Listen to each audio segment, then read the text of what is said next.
नमस्कार, देश न्यूज में आपका स्वागत है और मैं हूं आपके साथ स्नेहा और आप देख रहे हैं हमारा खास कार्यक्रम मंथन। तो मंथन में आज हम बात करेंगे पीओके की। पीओके यानी कि पाकिस्तान ऑक्युपाइड कश्मीर की बात करने वाले हैं आज हम। संसद के शीतकालीन सत्र का आज चौथा दिन था। सत्र शुरू होने से पहले कांग्रेस नेता अधीर रंजन चौधरी ने गृह मंत्री अमित शाह के जवाहरलाल नेहरू पर दिए गए बयान पर अपनी राय दी है। उन्होंने कहा है कि इस मुद्दे पर पूरे दिन सभा में चर्चा की जानी चाहिए। यह छोटा मुद्दा नहीं है। और यहाँ पर अधीर रंजन बोले हैं कि सिर्फ अमित शाह ही भारत का इतिहास नहीं जानते हैं और लोग जानते हैं। इसलिए देशवासियों को पता होना चाहिए कि जब 2019 में जम्मू कश्मीर से धारा 370 हटाई गई थी, तब अमित शाह ने कहा था कि पीओके को वापस लाया जाएगा। उन्होंने कहा कि पीएम मोदी को सत्ता में 10 साल हो गए हैं। उससे पहले अटल बिहारी वाजपेयी 6 साल के लिए पीएम थे। तो भाजपा को कौन रोक रहा है? 2024 चुनाव के पहले पीओके को वापस लाएं, आपको पूरे भारत के सारे वोट मिलेंगे, ऐसा अधीर रंजन चौधरी कह रहे हैं। तो चलिए पहले सुनते हैं अधीर रंजन चौधरी का बयान। कल जितेंद्र सिंह भी घुमा फिरा के, जब हम कुछ अलग बात पूछ रहे थे तो सारे घुमा फिरा के चले आते हैं नेहरू पे।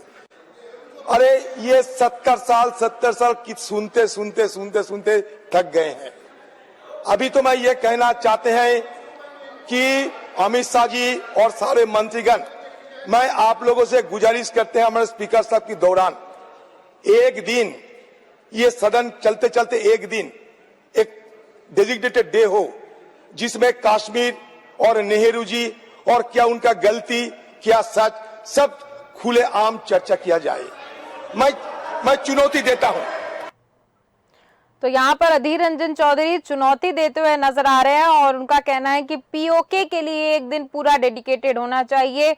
नेहरू जी और बाकी लोगों को मिला जुलाकर सारी बातें होनी चाहिए। साथ ही साथ अधीर रंजन चौधरी का ये भी कहना है कि सारे वादे, एक तरीके से देखा जाए तो भारतीय जनता पार्टी ने जितने वादे किए थे, केंद्र सरकार की मैं बात कर रही हूँ, जितने वादे किए थे, अगर हम 3 तलाक की बात करें, साथ ही साथ राम मंदिर की बात करें, 370 की बात करें, तो सारे वादे पूरे करते हुए केंद्र सरकार नजर आ रही है। एक चीज बच रही है, पाकिस्तान ऑक्युपाइड कश्मीर, ऐसा विपक्ष का कहना है। इंडी गठबंधन में बौखलाहट देखने को मिल रही है पीओके को लेकर। कहीं पीओके का वादा भी पूरा ना हो जाए, ऐसी हलचल मची हुई है और इस पर चर्चा करेंगे। चर्चा में हमारे साथ मौजूद है विलक्षण सक्सेना जी, जो कि राजनीतिक विश्लेषक है। साथ ही साथ डॉक्टर आलोक सूती जी हमारे साथ जुड़े हुए हैं, जो कि एक समाजसेवी हैं, और नितिन दुबे जी हमारे साथ मध्य प्रदेश से कांग्रेस प्रवक्ता जुड़े हुए हैं। आप तीनों का बहुत बहुत स्वागत है देश न्यूज पर। सबसे पहले मैं आऊंगी आलोक सूती जी आपके पास। आपसे जानना चाहती हूँ,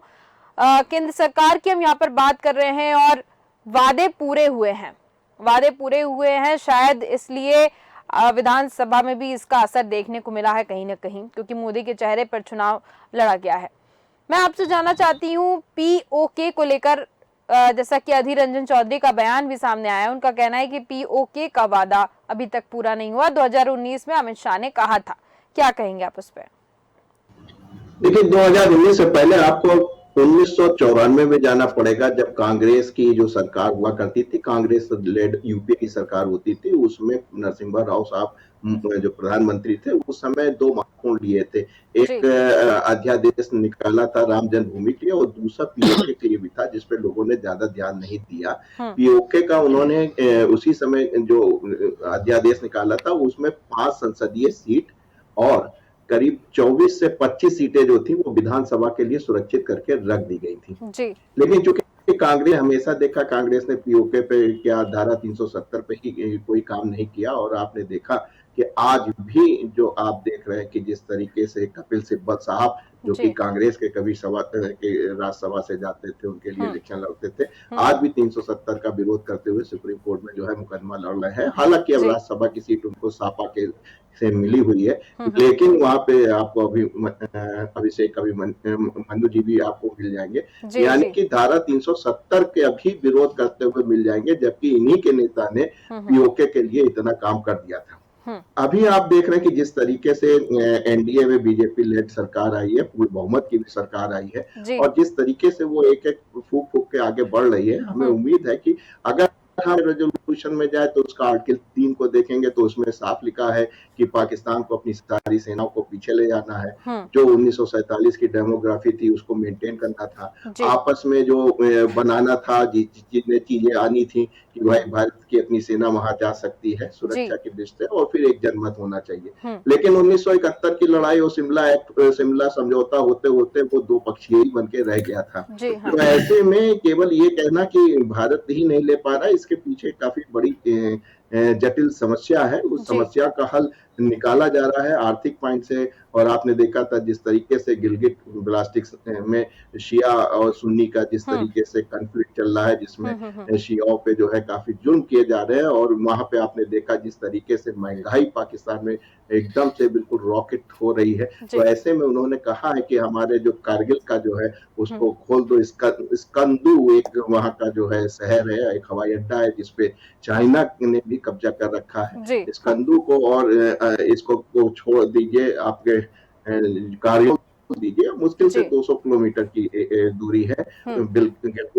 बलास्टिस्तान जो है भारत में आसानी से मिल सकता है। लेकिन सरकार चाह रही है कि इसमें हम लोग को सेनाओं का जो है हस्तक्षेप ना हो, वहां के ही लोग जो हैं वो इस तरीके से करे, जैसे आपने देखा था 71 में बांग्लादेश में रिफ्यूजीज आ रहे थे, आपकी जो है मुक्ति वाहिनी सेना बनी थी, और उसी को जो है इंडियन आर्मी ने सपोर्ट किया था। तो कोई एक बड़ा मिलिट्री हम लोग नहीं, भारत की सरकार नहीं चाहती कोई बड़ा मिलिट्री एक्शन हो जैसा 1971 में हुआ था। वैसा अब समय भी नहीं है, क्योंकि अब आर्थिक रूप से और वर्ल्ड ट्रेड और वर्ल्ड इकोनॉमी के हिसाब से आप चलते हैं, तो इसमें कोई बहुत बड़े कॉन्फ्लिक्ट पे जाना नहीं चाहते हैं। और ऐसे में चाहते हैं कि वहीं के लोग कुछ करें, आर्थिक रूप से इस तरीके से आए कि वहां पे आए। अभी आपने देखा था जनरल साहब बीके सिंह का भी आपने स्टेटमेंट सुना था, उन्होंने कहा था कि थोड़ा सा इंतजार कीजिए, स्वतः जो है वो जो है पीओके जो है भारत में आ जाएगा। तो अगर हम पार्लियामेंट के हिसाब से कहें तो पार्लियामेंट में इतने रेजोल्यूशन है, कांग्रेस ने भी कर रखे हैं और आपके बीजेपी ने भी इतना कर रखा है कि अभी आपने देखा था जो अमेंडमेंट एक्ट आया उसमें 24 सीटें राज्यसभा की बना रखी है। आपके दर्शकों को मैं पुनः बना दूं कि 5 पार्लियामेंट्री सीटें हैं।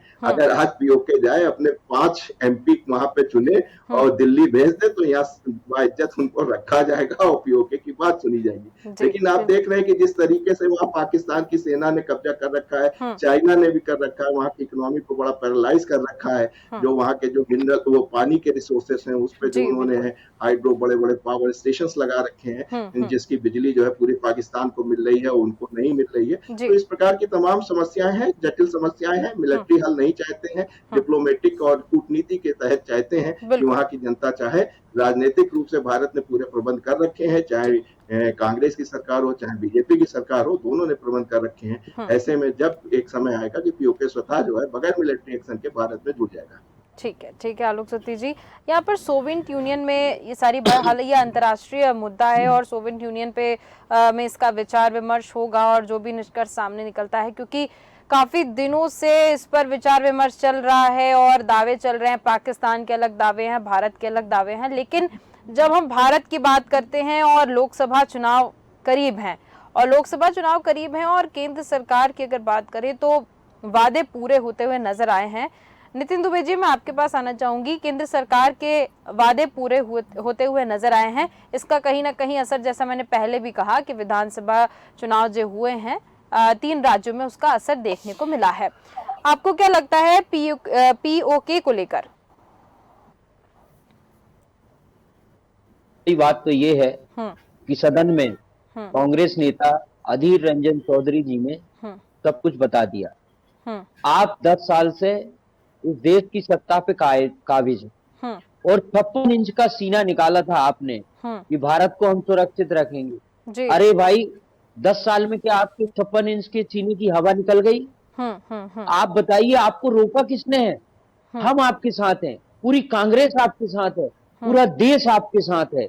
आप जो है पाक अधिकृत कश्मीर को भारत में लाने का काम करें, वहां के लोगों को जो है सुविधाएं दें, वहां हमारे देश का एक झंडा लहराएं, हम साथ हैं ना। इसका विरोध कौन करता है? ठीक है, ये मुद्दा कहाँ है? आप बार बार जो है अपनी अनैतिकता, अपनी जो है अकर्मण्यता जी। और आपने जो देश का विनाश किया है वो सीधे आप 70 साल नेहरू जी पे ले जाते हैं। जी जी अभी आपने सुना होगा कि अधीर रंजन जी ने कहा कि आप एक दिन सत्र स्पेशल बुला लीजिए नेहरू जी के लिए कि देश में उनका क्या योगदान था। ये भारत की जनता को रोज रोज भ्रमित करना नेहरू जी के नाम पर, कांग्रेस के नाम पर, और आपने कुछ किया धरा है नहीं।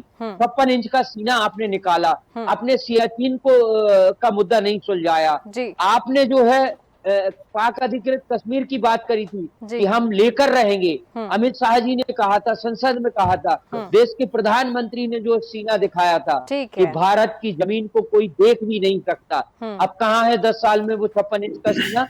भाई इतना लंबा टाइम आपने सारा कुछ बदल दिया है, ये करने में क्या है?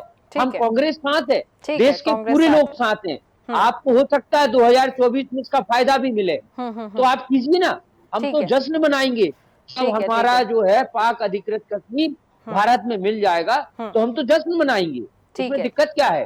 आप कीजिए ना, आपके साथ है इस मामले में।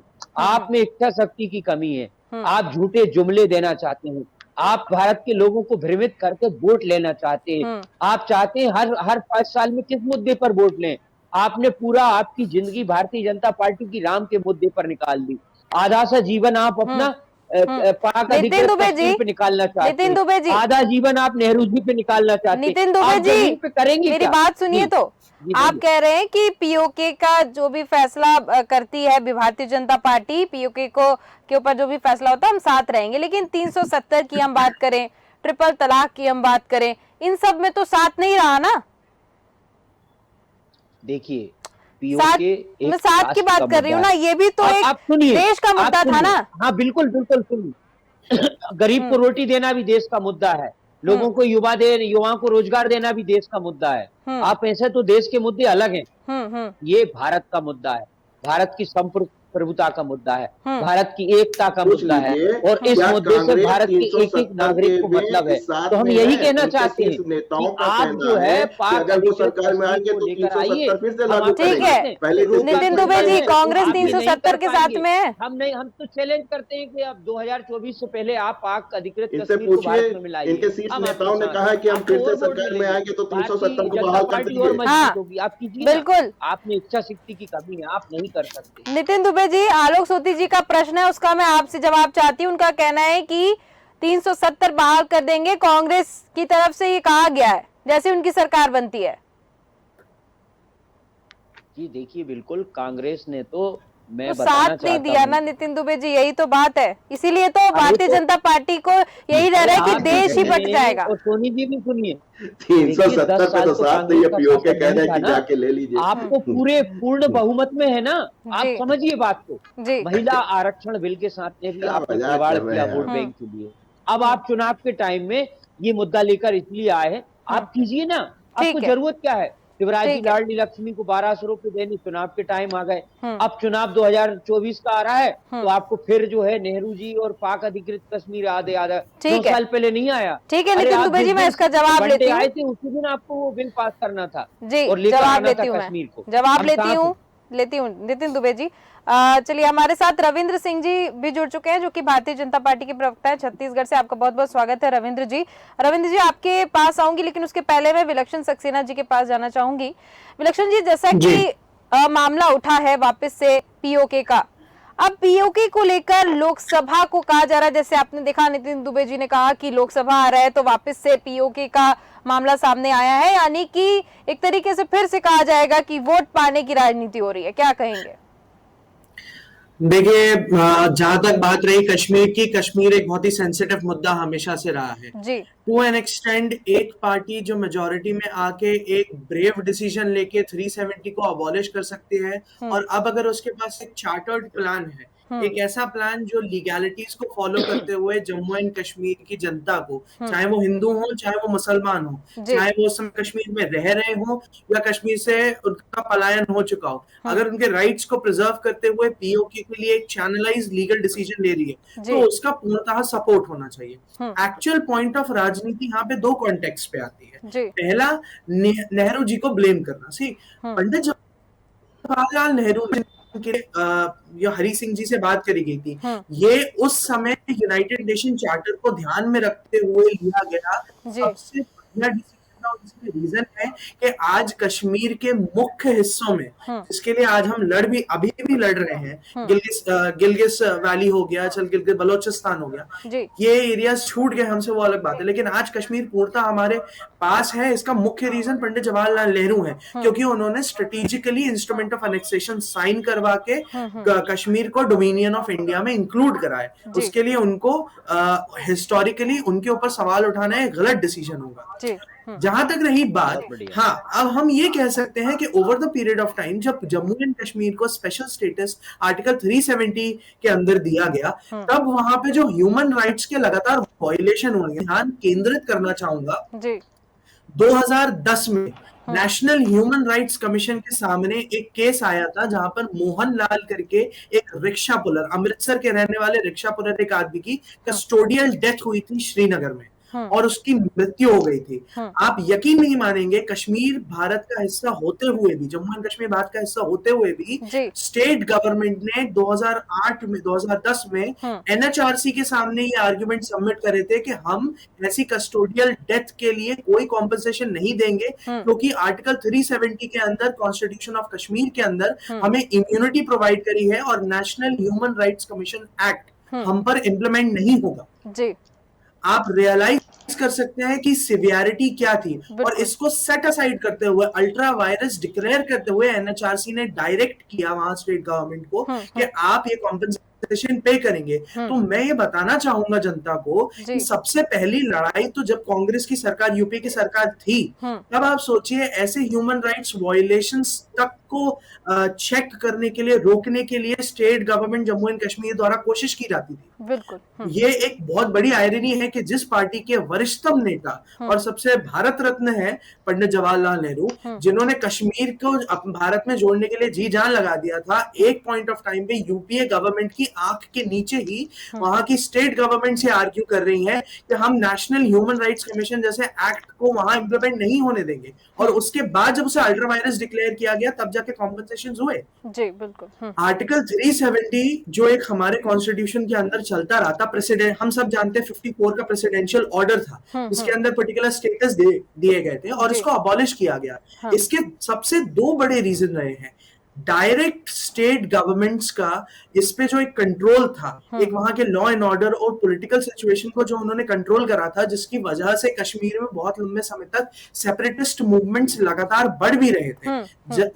चाहे आप 1999 के वॉर की बात ले लें, चाहे उसके बाद के सिविल अनरेस्ट की बात करें, 2010, 2015, 14 में हुई पत्थरबाजी, ये सारी घटनाएं जो हमारे यहाँ देखी जाती थी, ये इसका डायरेक्ट नतीजा थी कि एक स्पेशल इम्यूनिटी मिलती थी, और वहां पे रणबीर पीनल कोड लगता है, आरपी एक्ट होता है, जो आर्मी के लॉज को वहां पे फॉलो किया जाता है। और उसके बाद जम्मू एंड कश्मीर कॉन्स्टिट्यूशन के अंदर कॉन्स्टिट्यूएंट असेंबली में भी जो लॉज फॉलो किए जाते थे, एक स्पेशल स्टेटस दिया था। लेकिन सबसे बड़ा डेफिशिएंट यहाँ पे क्या था, उन लोगों का जो कश्मीर के मूल निवासी थे, उनको वहां से पलायन करके जाना पड़ा। इसका सबसे बड़ा उदाहरण आता है जब कोशिश करी गई थी जम्मू एंड कश्मीर में अमरनाथ श्राइन बोर्ड को 200 एकड़ जमीन, शेल्टर, और वो लोग जो उस एरिया से विस्थापित हुए गए थे, अमरनाथ श्राइन बोर्ड को, उसकी कंट्रोवर्सी हुई थी, सेपरेटिस्ट, मतलब आप सोचिए कि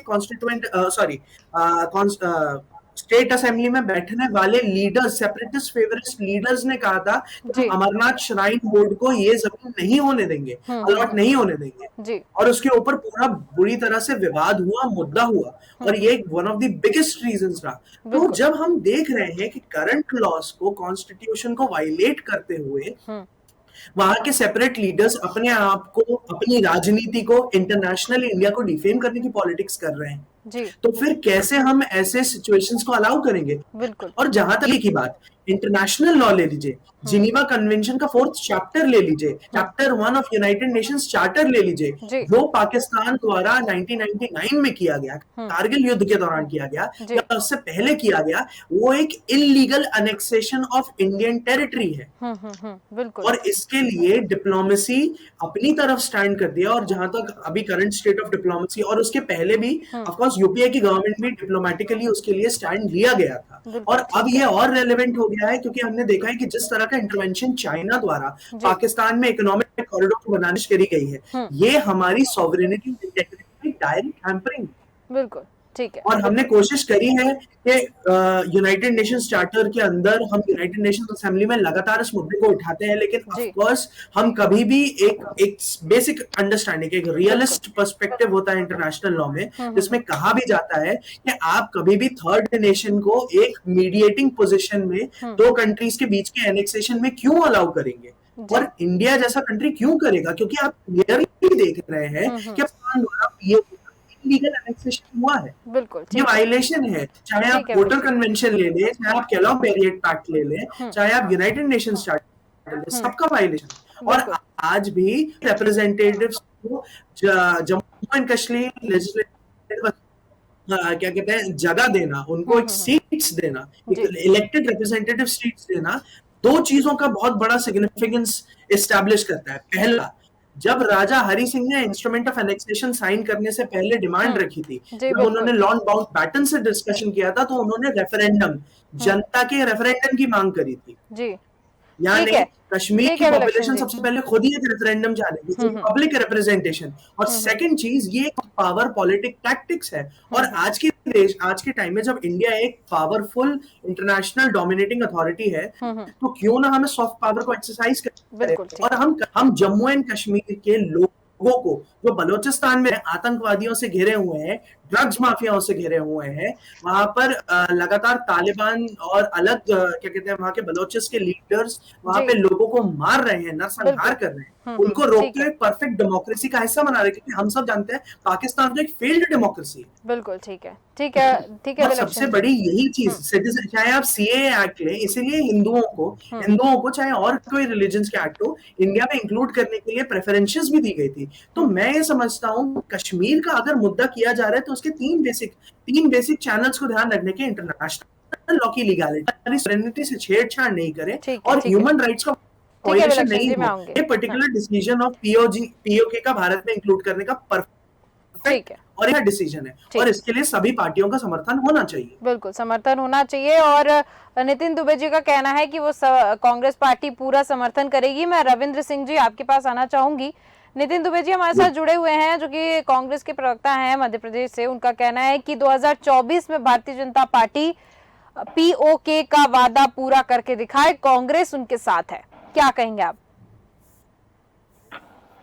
मुझे लगता तो नहीं है। हेलो जी बोलिए रविंद्र जी, आवाज आ रही है? बिल्कुल आ रही है। मुझे लगता तो नहीं कि कांग्रेस हमारे साथ कभी रहेगी जी, क्योंकि भारतीय जनता पार्टी का तो साथ नहीं देगी, हमको पता है और दुनिया जग जानती है। सबसे बड़ी बात है भारतीय जनता पार्टी के देश हित के कार्यों में तो साथ दे दे। इतनी नकारात्मक राजनीति करने की इनको आवश्यकता क्या है? ये कहते कुछ है, करते कुछ है। धारा 370 पे इन्होंने साथ दिया हो या ना दिया हो, लेकिन इन्होंने जगह जगह कहा है कि जब कांग्रेस की सरकार आएगी तो धारा 370 को समाप्त करेंगे। ये तो धारा 370 अस्थायी और आपातकालीन उपबंध था, कांग्रेस ने उसको स्थायी और पर्याप्तकालीन उपबंध बना दिया, जिसको भारतीय जनता पार्टी ने दूर किया। अब सबसे बड़ी बात है जिस पर हम चर्चा करने के लिए उपस्थित हुए हैं, अधीर रंजन चौधरी जी ने लोकसभा में चुनौती दी। क्या चुनौती दी? कि एक बार पूरा जवाहरलाल नेहरू पर और पीओके पर बात करने। उस चुनौती को हमने स्वीकार किया है। यदि हमने उसको तो नहीं लाया, विषय तो इन्होंने लाया, तो लोकसभा चुनाव 2024 के लिए हमारी रणनीति का ये हिस्सा नहीं है, इनकी रणनीति का हिस्सा हो सकता है। क्योंकि 10 सालों में ना, पिछले 10 सालों में नरेंद्र मोदी जी की सरकार पर कांग्रेस की विपक्षी लोगों ने टेलीस्कोप लेके ढूंढ डाला, एक भ्रष्टाचार के आरोप नहीं लगा सके। और वही 10 साल में मनमोहन सिंह ने उनके सरकार में हमने देखा कैसे 2G घोटाला हुआ, कॉमनवेल्थ हुआ। तो अब इनको क्या सोचता है, पीओके को मुद्दे को उठाया जाए और भ्रष्टाचार पे घेर नहीं सके तो इस तरह घेरे। ये इनका उद्देश्य जो है कभी पूरा नहीं होगा। दूसरा, मैं नितिन जी की बात को सुन रहा था, मुझे आश्चर्य लगता है, अब समय गुजर चुका है फिर भी एक तर्क देते हैं कि आजादी में क्या योगदान था भारतीय जनता पार्टी का। भैया 1947 में देश आजाद हो चुका था, क्या उसके बाद के जो पैदा हुए नेता हैं वो भूतकाल में जाके अपना योगदान देंगे? 1947 के बाद जो दिए हैं, पैदा हुए हैं, क्या उनकी वो आलोचना ही करते रहेंगे? आज देश कहाँ से कहाँ जा रहा है, इस बात को भी आपको समझने की आवश्यकता है। ठीक और है। क्या कहते हैं, पीओके पे आज हम अभी बात नहीं कर रहे हैं। हमने 2019 में जब क्या कहते हैं धारा 370 को समाप्त किया, उस दिन भी कहा था कि कश्मीर में का जो पीओके जो है उसको हम लेंगे। ये चुनाव के लिए अभी ले रहे हैं क्या हम? वर्षों से 1952 से हम कहते रहे जो कश्मीर है वो भारत का है, और जो सारा का सारा कश्मीर है उसको हम लेके रहेंगे। सारा का सारा मतलब पीओके ऑक्यूपाइड। ये क्या कोई 2024 के चुनाव के लिए हम इसको मुद्दा बनाएंगे? यदि ये मुद्दा है तो भी क्या कहते हैं कांग्रेस को सर झुकाकर समर्थन करना चाहिए कि देश हित के लिए यदि वो आता है तो उसको ले। जब हम एयर स्ट्राइक करते हैं तब भी एक प्रश्न चिन्ह उठाते हैं। और यही सब कारणों से कांग्रेस क्या हुआ है, अपने पतन के और इतिहास के सबसे गहरे रसातल में चले गए, 53 सीट पे रुक गए और ये अभी भी मान्यता प्राप्त विपक्ष के पार्टी के रूप में लोकसभा में स्थापित नहीं हो चुके। मैं आपको बोल रहा हूँ 2024 में भी इनकी इसी तरह की स्थिति रही। सकारात्मक पक्षों पर भी ये साथ नहीं देंगे, देश का विरोध करेंगे। क्यों? भाजपा का करने के लिए तो ज्यादा से ज्यादा 20 से 25 सीटों पे सिमट जाएगी। हम तो चाहते हैं एक स्वस्थ लोकतंत्र में सशक्त विपक्ष हो, लेकिन कांग्रेस ऐसा चाहती नहीं है। नहीं मालूम, मुझे समझ में नहीं आता क्यों ये पीओके का मुद्दा भी उठाए। और नेहरू के योगदान के लिए सुनिए, बता रहा हूँ एक लाइन बात खत्म कर रहा हूँ। बिल्कुल, थोड़ा समय कमी है, जल्दी से। जितना उन्होंने कहा है, जितना उन्होंने किया था, क्या वो 15 साल 16 साल प्रधानमंत्री के पद में नहीं रहे क्या? यदि आजादी के योगदान दिए हैं वो तो पारितोषिक पूरा ले चुके हैं, और उसके बाद इंदिरा गांधी भी ले चुकी है, राजीव गांधी भी ले चुके हैं। हमें मत बताइए। मैं कहता हूँ कि आजादी के योगदान में किसका क्या रहा, अब वो इतिहास के गर्भ में चला गया। नवीन भारत और नवीन भविष्य को गढ़ना, इस पर चर्चा करिए। और भाजपा के सकारात्मक कार्यों पे तमाम राजनीतिक विरोध होने के बावजूद भी आपको साथ देना चाहिए, ये मेरा उनसे निवेदन भी है। और पीओके पे क्या कहते हैं, भारतीय जनता पार्टी कदम उठाती तो देश हित में कांग्रेस को आके खड़ा होना चाहिए। आलोचना करने का आप वास्तव में वो नहीं चाहते हैं, विकास नहीं चाहते हैं और देश हित को नहीं चाहते।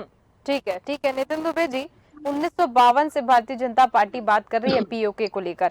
आप कह रहे हैं कि अभी लोकसभा में ये मुद्दा उठ रहा है और 2024 में पीओके का वादा पूरा किया जाए, ऐसा रविंद्र जी कह रहे हैं। देखिए रविंद्र जी को ये मैं ध्यान दिलाना चाहता हूँ कि भारतीय जनता पार्टी का जन्म श्री राम का मुद्दा उठाने से, अयोध्या भूमि का, और दूसरा पाक अधिकृत कश्मीर को भारत में मिलाने से भारतीय जनता पार्टी की शुरुआत हुई है। ये अलग बात है कि इन्हीं के लोग अंग्रेजों की पेंशन पे पलते थे, उनके पैसे पे पलते थे। आज वही जो है वंश कश्मीर को मुक्त कराने की बात कर रहा है। अच्छी बात है, सद्बुद्धि दे भगवान। हम तो चाहते हैं कि पाक अधिकृत कश्मीर भारत में मिले, लेकिन ये जो जयचंद की भूमिका और ये जो छल की भूमिका भारतीय जनता पार्टी आज हमारे भारत के मासूम लोगों के साथ निभा रही है, इसको ऐसे ही कहा जाएगा कि भाई आपको अगर करना है, आप पूर्ण बहुमत में है, कौन इस मुद्दे का विरोध कर सकता है इस देश में? कौन राजनीतिक दल है जिसकी मती मारी गई है इसका विरोध करे? क्योंकि आपने 370 का विरोध किया ना, इसलिए। अरे तो 370 और ट्रिपल तलाक और बुर्खा प्रथा और ये जनता की हित की, छोड़ दो। ये अभी भारत की बात हो रही है, कैसे छोड़ दे? मुद्दा तो वो भी है ना अभी नितिन दुबे जी। अरे मुद्दे तो और मुद्दों का विरोध करेंगे कि हर मुद्दे में इनके साथ रहेंगे? ये मुद्दे विरोध करने लायक ही नहीं थे जिसका विरोध किया गया है। क्यों नहीं? नहीं 370 आप क्यों विरोध हुआ? आप हिंदू मुसलमान के चश्मे से बात को ना देखें, ना समझें। हिंदू मुसलमान के चश्मे से कोई नहीं, आप ही कह रहे हैं, यहाँ तो बात ही नहीं आई। जो देश हित में होगा, हम तो आपसे कह रहे हैं, आपको कहा ना लोकसभा में कि आप जो है पाक अधिकृत कश्मीर को भारत में मिलाइए, हम आपके साथ हैं। और क्या स्टाम्प चाहिए आपको सदन में कांग्रेस नेता ने कहा, तो आपको उस बात को समझना चाहिए।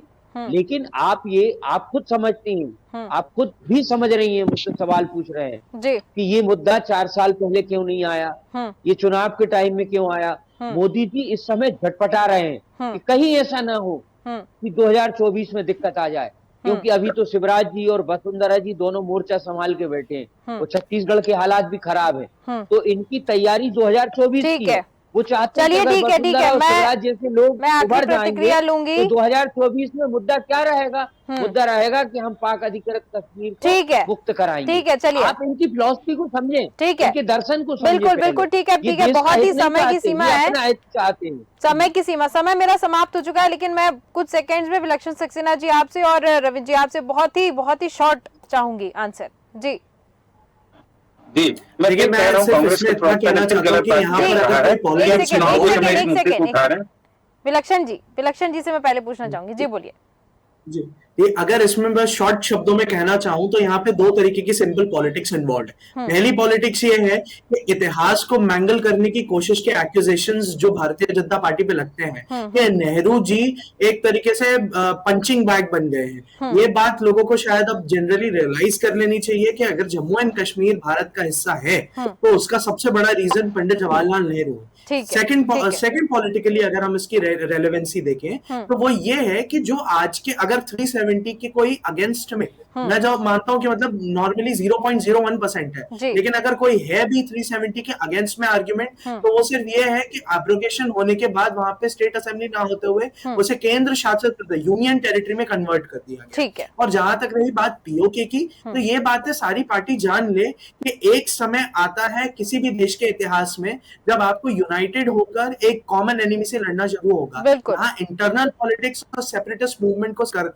आप ये बात क्लियर समझ लें, सभी पार्टी समझ लें कि अगर इस समय में एकता नहीं रहेगी तो कोई भी अगेंस्ट ओपिनियन सेपरेटिस्ट मूवमेंट के फेवर में ही माना जाए। बिल्कुल बिल्कुल आपने सही कहा। ठीक है रविंद्र सिंह जी, मैं आपके पास आऊंगी, बहुत ही कम शब्दों में, समय समाप्त हो चुका है जी। बिल्कुल, सबसे बड़ी बात है कि पीओके जो है हमारे लिए चुनावी मुद्दा न कभी था, न है, न कभी रहेगा।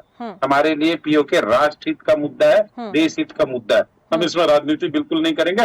और कांग्रेस अभी तो कह रही है कि मतलब क्या कहते हैं हम आपके साथ है, कल पीओके को हम अपने कब्जे में ले लें तो बहुत सारी बातों का फिर मतलब प्रश्न उठाएंगे। वहाँ की संस्कृति, वहाँ का लोग, वहाँ की स्थानीयता, कैसे भारतीय लोगों के साथ भूलेंगे मिलेंगे, हमको पता है। और आप छत्तीसगढ़ की चिंता मत करिए नितिन दुबे जी, हमने शानदार विजय किया, कांग्रेस को पराजित किया, देश अपने विकास की ओर चल रहा है, मोदी जी के साथ चल रहा है। राष्ट्र से समझौता मत करिए, मेरा निवेदन है आपसे। राजनीति करने के लिए अलग विषय है, लेकिन कम से कम कश्मीर पे और पीओके पे आप राजनीति मत करिए। मैं कह रहा हूँ पीओके हमारे लिए कोई राजनीतिक विषय नहीं है। हम शुरू से लड़ते रहे, 2019 में भी पीओके की बात किए थे, 1952 से करते रहे। ठीक है, चलिए बहुत बहुत धन्यवाद आप सभी मेहमानों का जुड़ने के लिए। रविंद्र जी, नितिन दुबे जी, डॉक्टर आलोक सूत्री जी और विलक्षण जी, आपका बहुत बहुत धन्यवाद हमारे साथ जुड़ने के लिए। और तो हम यहाँ पर बात कर रहे थे पीओके यानी कि पाकिस्तान ऑक्यूपाइड कश्मीर की। संसद के शीतकालीन सत्र का चौथा दिन था और इस सत्र में फिर से कांग्रेस नेता अधीर रंजन चौधरी का ये बयान सामने आया। उन्होंने कहा कि गृह मंत्री अमित शाह के जवाहरलाल नेहरू पर जो बयान दिया उन्होंने, उसको लेकर कहा कि इस मुद्दे पर पूरे दिन की चर्चा होनी चाहिए, एक सभा, पूरा एक दिन डेडिकेटेड होना चाहिए पीओके को लेकर। वहीं इंडी गठबंधन में अब फिर से बौखलाहट देखने को मिल रही है। पीओके का मुद्दा उछला है और 2024 के लोकसभा चुनाव सामने ही है और इंडी गठबंधन बौखलाया हुआ दिख रहा है कि कहीं फिर से 2024 का मुद्दा सामने आया और लोकसभा चुनाव भी भारतीय जनता पार्टी के हाथों में चला जाएगा। ऐसा इंडी गठबंधन में बौखलाहट देखने को मिल रही है, लेकिन देखना ही होगा कि आगे क्या होता है और देखना दिलचस्प भी होगा कि पीओके को लेकर अगर एक दिन का सत्र पूरा अगर जाता है इसमें तो क्या कुछ चर्चा होती है, कैसे विवाद होते हैं और क्या नेताओं के बयान आते हैं, ये देखने वाली बात होगी। तो फिलहाल के इस कार्यक्रम में सिर्फ इतना ही। देखते रहिए देश न्यूज। नमस्कार।